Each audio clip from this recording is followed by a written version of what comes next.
सज्जनांनो, आजच्या या मंगलमय प्रसंगी सकाळच्या वेळेला या पवित्र भूमीवरती आपण आलात।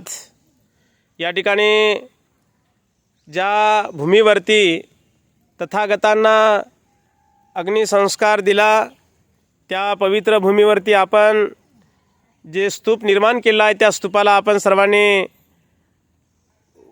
वंदन केलेलं आहे। या ठिकाणी आपण सर्वांनी त्रिशरण पंचशील ग्रहण केलेला आहे। या ठिकाणचे स्थानिकचे भंती जे आहेत, गेल्या अनेक वर्षापासून आमची इथे आल्यानंतर भेट झालेली आहे।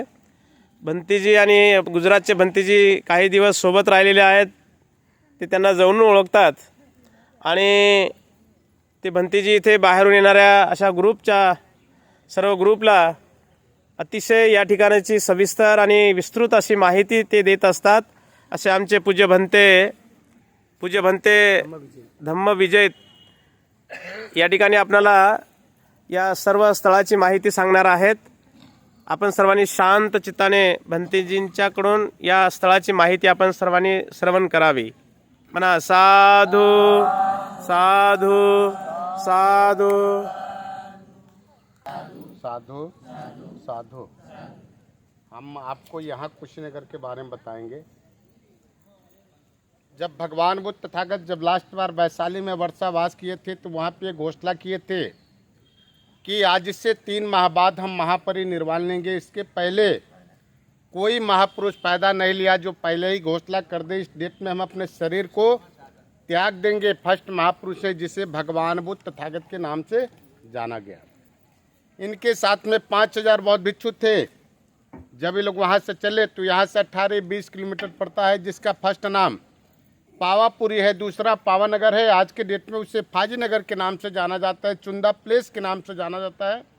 उसी जगह पे एक चुंद नाम का व्यक्ति रहा करता था, जो किसी भी धम्म के साधु संत को देखते ही उसके मन में अजीब से जागरूक पैदा होती थी कि क्या चीज़ दान कर दे। दान पारमिता उसकी बहुत तेज तरार थी।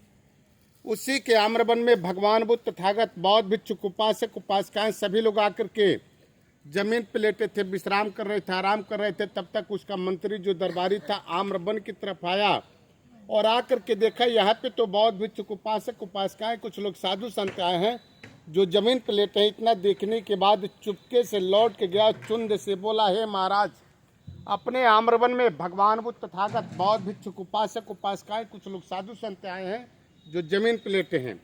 इतना सुनने के बाद जो चुंद नाम का व्यक्ति था दौड़ के आया और भगवान बुद्ध तथागत के चरण में गिर पड़ा और गिर के कहा कि हे भगवान बुद्ध तथागत बौद्ध भिक्षुक उपासक उपासिकाएं, आज अब सभी लोग हमारे वहाँ ठहरिए, स्नान करिए, आराम करिए, भोजन ग्रहण करिए, उसके बाद आप लोग आगे जाइएगा।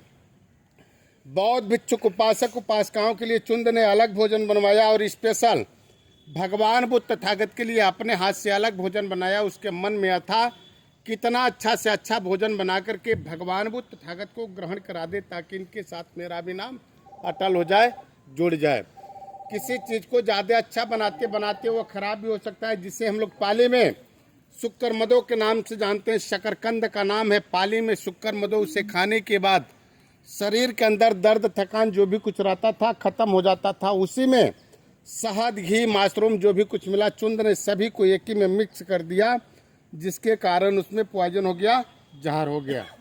आज भी घी और मध की मात्रा जब एक बराबर होगा तो जहर हो जाएगा। भगवान बुद्ध तथागत को पता लग चुका था कि हमारे भोजन में पॉइजन हो चुका है, जहर हो चुका है। भगवान बुद्ध तथागत कहे यदि हम मना कर रहे, इनकार कर रहे हैं, तो चुंद के मन में बहुत बड़ा कष्ट और ठेस पहुंचेगी, जिससे आने वाले कल की डेट में बौद्ध भिक्षु का कोई मान सम्मान नहीं करेगा। उपासक उपासिकाओं का जो मनोबल टूट जाएगा, जिसके कारण भगवान बुद्ध तथागत भोजन को ग्रहण किए। ग्रहण करने के बाद कहे, चुंद, हमारे इस भोजन से किसी अन्य बौद्ध भिक्षु को न दिया जाए, इससे गड्ढा खुनवा करके पैक करा दिया जाए, ताकि कोई जीव जंतु इसे न खा सके। उस समय भगवान बुद्ध तथागत को अतिसार हो गया, उल्टी दस्त होना चालू हो गया, तबीयत खराब हो गया। उस समय कुछ लोग लगे कहने कि भगवान बुद्ध तथागत को चुंद ने सुअर का मांस खिला दिया, जहर खिला दिया। तो ये आप लोग अपने मन में भावना मत रखिएगा, इसे इसलिए उछाला गया ताकि बौद्ध धर्म का भी परिवर्तन न कर सके, इसका पतन हो जाए। उस समय भगवान बुद्ध तथागत कहे कि अनिच्चा संकारा जीवन उत्पन्न है तो इसका पतन होना अनिवार्य है। जितना ही हमारे लिए सुजाता का महत्वपूर्ण तीर्थ था, जिससे हमारी बोध गया बोधि वृक्ष पीपल के पेड़ के नीचे ज्ञान प्राप्त हुआ था, उससे कई गुना चुंद का माशरूम का भोजन है, जिससे हमारी महापरिनिर्वाण प्राप्त होगी। उस समय भगवान बुद्ध तथागत बौद्ध भिक्षुक उपासक उपासिकाएं जब ये सभी लोग वहाँ से चले तो यहाँ से 10-12 किलोमीटर पड़ता है, जिसका फर्स्ट नाम निरंजना नदी है, दूसरा नाम उसका घाघी है।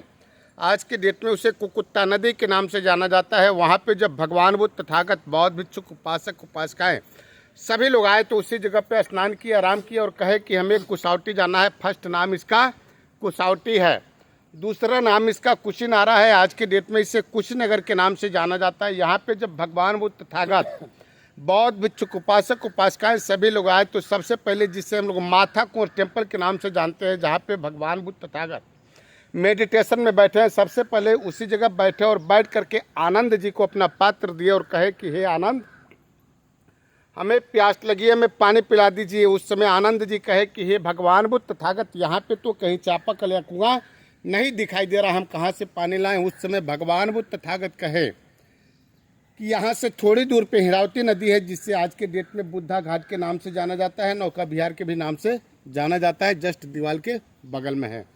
यहाँ पे जब आनंद जी पात्र को लेकर के आए पानी लेने के लिए तो कुछ समय पहले बैलगाड़ी हाथी घोड़ा जो भी कुछ था क्रॉस किया था, आने जाने का मार्ग वही था, जिसकी वजह से पानी गंदा हो चुका था। आनंद जी को बड़ी दुखित और चिंतित हुआ कि ये गंदा पानी ले जा करके भगवान बुद्ध तथागत को हम नहीं पिला सकते, नहीं ग्रहण करा सकते। आनंद जी दुखित और चिंतित होने के बाद लौट के गए माथा को टेम्पल और कहे कि हे भगवान बुद्ध तथागत, वह पानी आपके पीने के लायक नहीं है, कोई और उपाय बताइए। उस समय भगवान बुद्ध तथागत कहे चरत भिक्षवे चारिके बहुजन हिताय बहुजन सुखाय। आनंद, जो पानी चलता है वो पानी कभी गंदा नहीं होता है, जो ठहर जाता है वो पानी गंदा होता है। आनंद, बीच नदी में जाओ, पानी निर्मल हो चुका है। फिर आनंद जी दुखित और चिंतित होने के बाद पात्र को लिए और ले करके नदी आए तो पानी निर्मल हो चुका था, स्वच्छ हो चुका था। पात्र में पानी लिए ले जा करके भगवान बुद्ध तथागत को दिए। भगवान बुद्ध तथागत जल को ग्रहण किए। ग्रहण करने के बाद बौद्ध भिक्षुक उपासक उपासिकाएं सभी को वहाँ पे लास्ट उपदेश दिया और कहे कि हम यहाँ पे महापरिनिर्वाण लेना चाहते हैं। उस समय बौद्ध भिक्षुक उपासक उपासिकाएं सभी लोग चकित और प्रशांत थे। लगे लोग क्वेश्चन करने कि हे भगवान बुद्ध तथागत, आप इतनी सी छोटी जगह पे जंगल झाड़ी एरिया में महापरिनिर्वाण क्यों लेना चाहते हैं? इससे बड़ी बड़ी जगह है जहाँ पे आप महापरिनिर्वाण ले सकते हैं। राजगृह, नालंदा है, बोध गया है, कपिलवस्तु है, सारनाथ है, वैशाली है। उस समय भगवान बुद्ध तथागत कहे कि आप लोग मुझे न देखिए, हमारे न रहने पे मुझे ही चाहने वाले लोग आपस में कट पीट के लोग मर जाएंगे और मेरे बताए हुए मार्ग पर चलने वाला कोई नहीं मिलेगा। राजा मल्ल की राजधानी है और लिच्छवी की। पहले के एक राजा का 14 कोस का राज होता था, इसी को एक राजा माना जाता था। बाकी लोग प्रजा थे। जो राजा मल्ल था कुश्ती किया करता था, जो लिच्छवी था वो भेदीबान चलाया करता था। इन दोनों से बलवान पूरे एशिया, पूरे भारत, पूरे विश्व में कोई था ही नहीं। पहले के साधु संत लोग जिस राज्य में जाते थे अपने शरीर को त्यागने के लिए, दाह संस्कार करने के लिए जमीन मांगते थे। उस समय राजा मल्ल को बुलवाए और कहे कि हे राजा मल्ल, हम तुम्हारे राज्य में महापरिनिर्वाण लेना चाहते हैं। उस समय राजा मल्ल ने कहा कि हे भगवान बुद्ध तथागत, मेरा 14 कोस का राज्य है, यानी कि 42 किलोमीटर का राज्य आपका है, जहाँ लेटी हुई प्रतिमाएं हैं, जिसे हम लोग महापरिनिर्वाण टेम्पल के नाम से जानते हैं। उसी जगह पे 2 साल वृक्ष का पेड़ था, पहले पूरा सालवन था। उन दोनों पेड़ का आकार एकदम सीधा था, एक उत्तर और एक दक्षिण। उसी पेड़ के बीच में सो करके भगवान बुद्ध तथागत तीसरे पहर में महापरिनिर्वाण लिए। महापरिनिर्वाण लेने के बाद इनकी बॉडी को पूरी अच्छी तरह से लकड़ी का बक्सा बना करके तेल और घी में डुबा कर रखा गया। उस जमाने में किसी लेप या बर्फ का प्रयोग नहीं था। धूप अगरबत्ती भी जलाकर रखा गया, इसलिए ताकि इनकी शरीर और बॉडी से कोई बदबू और गंध न आए। उस समय कश्यप थे नहीं, कश्यप प्रचार में चले गए थे। उस समय कुछ लोग ये कह रहे थे साधु संत को जलाया जाता है, कुछ लोग कह रहे थे दफनाया जाता है, कुछ लोग कह रहे थे नहीं, इनको दहलाया जाता है। उस समय राजा मल्ल ने द्रोण नाम के ब्राह्मण से पूछा, हे ब्राह्मण, इनकी दाह संस्कार कैसे की जाएगी? उस समय द्रोण नाम के ब्राह्मण बताए कि भगवान बुद्ध तथागत चक्रवर्ती राजा थे, इनकी दाह संस्कार चक्रवर्ती राजा की जैसे होनी चाहिए। फिर उस जमाने में हाथी, घोड़ा, बाजा, बेंज जो भी कुछ मिला सभी को इकट्ठा किए। इकट्ठा करने के बाद इस जगह पे लोग लेकर के आए, जिसका फर्स्ट नाम आधान चैत है। आधान चैत श्मशान घाट को ही बोला जाता है। बौद्धिस्ट में अगरबत्ती और मोमबत्ती से ही बॉडी के ऊपर आग लगाई जाती है। पूरी अच्छी तरह से लकड़ी को सजा दिए। सजाने के बाद भगवान बुद्ध तथागत की बॉडी को 500 मीटर कपड़े से इनकी बॉडी को लपेट करके रखा गया था। जब ये लोग आग लगाना चालू किए तो उस समय भगवान बुद्ध तथागत की कपड़े से 1.5 फीट हाथ और पैर दोनों बाहर निकल गया, जिसके कारण लकड़ी गिरना चालू हो गया। पूरा हकार मच गया। उस समय बौद्ध भिक्षुक, उपासक, उपासिकाएं सभी लोग चकित और प्रशांत थे। लगे लोग क्वेश्चन करने कि हे राजा मल्ल, इस तरह क्यों हो रहा। उस समय राजा मल्ल ने द्रोण नाम के ब्राह्मण से पूछा, हे ब्राह्मण, इस तरह क्यों हो रहा। उस समय जो अनिरुद्ध भंते थे, जिनके नाम से अनुरुद्धमा एक ग्राम सभा चलता है, वह बताए कि भगवान बुद्ध तथागत कश्यप का वेट कर रहे। कश्यप सम्यक संबुद्ध हैं, जब तक आएंगे नहीं इनके बॉडी में आग लगेगा नहीं। फिर कश्यप के साथ में 7000 बौद्ध भिक्षु आए। आते आते उनको 8 दिन लग गया। आकर के जब 3 बार त्रिशुत्त का परिक्रमा किया, अकस्मात उसमें आग पकड़ लिया। उसमें आग कोई नहीं लगाया। पकड़ने के बाद अस्थि को बिटरवा करके राजा मल्ल ने कहा कि ये अस्थि हम किसी को नहीं देंगे, इसका भव्य स्तूप बनवाएंगे। उस समय अजातशत्रु भी अपना सेना लेकर के आया और बोला कि पहले युद्ध करो, पहले मेरा अस्थि को हम लेकर के जाएंगे। उस समय बौद्ध भिक्षुक, उपासक, उपासिकाएं सभी को पता था कि राजा मल्ल और लिच्छवी से युद्ध करके कोई नहीं जीत पाएगा, सबको मार डालेंगे। उस समय द्रोण नाम के ब्राह्मण कहे कि हे राजा मल्ल, आजीवन भगवान बुद्ध तथागत शांति के मार्ग पर चले और आप अस्थि के लिए क्यों शोर मचा रहे हैं। अस्थि को डिवाइड कर दीजिए। इनकी बातों को मान करके राजा मल्ल ने द्रोण नाम के ब्राह्मण के द्वारा अस्थि को 8 भाग में डिवाइड करवाया, जिनकी यादगार में 8 स्तूप यहाँ बना है, जिसमें एक राजगीर, नालंदा, बोधगया, कपिलवस्तु, सारनाथ, वैशाली और एक पावानगर। उस समय 8 स्तूप बने। जब अशोक सम्राट की शासन आई तो उन्होंने 7 स्तूप की खुदाई कराई, जिसमें एक स्तूप नहीं खोदा गया, कपिलवस्तु, सिद्धार्थनगर का। और 7 खुदवा करके उसमें से अस्थि निकलवाने के बाद पूरे भारत में उन्होंने 84,000 स्तूप का निर्माण करवाए थे।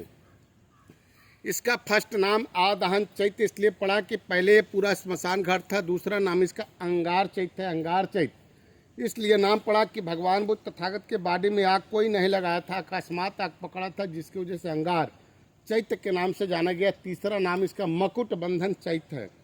इसलिए नाम पड़ा कि जिसको भी राज तिलक होता था तो इसी जगह पे ला करके उसके सर पे मुकुट बांधा जाता था, राजा विशेष बनाया जाता था, जिसके वजह से मकुट बंधन चैत्य के नाम से जाना गया। आज के डेट में इसे रामाभार स्तूप के नाम से जाना जाता है, इसलिए कि जिसका शासन सत्ता जैसे आया उस हिसाब से लोग नाम इसका चेंज करते चले गए।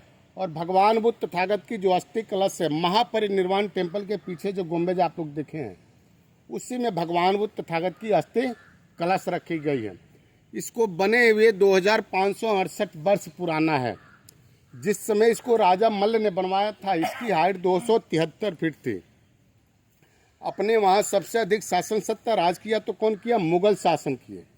जब उनकी शासन काल आई तो लोग इसकी खुदाई कराए। जब उनको समझ में नहीं आया तो लोग इसको इसी तरह छोड़ दिए।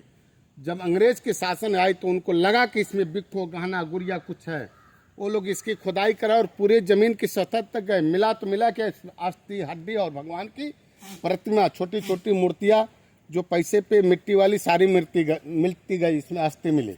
उसके बाद अंग्रेज के शासन द्वारा इसको पैक करवाया गया। पैक करवाने के बाद जब इंदिरा गांधी के शासन आए तो उन्होंने उठा करके इसे पुरातत्व विभाग को डोनेट किया। साधु साधु साधु। बुद्धं नमामि, धम्मं नमामि, संघं नमामि।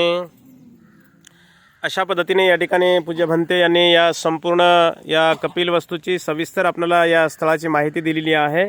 आणि आता इथून आपण ज्या ठिकाणी थांबलेलो आहोत लक्षामध्ये, त्या ठिकाणी आपण पोहोचणार आहोत। त्यानंतर आपण भोजन घेणार आहोत आणि भोजन घेऊन गाडीसोबत, कारण इथून लांब आहे ते, आणि त्या विहाराला मेन टेम्पलला आपण भेट देण्यासाठी जाणार आहोत। तर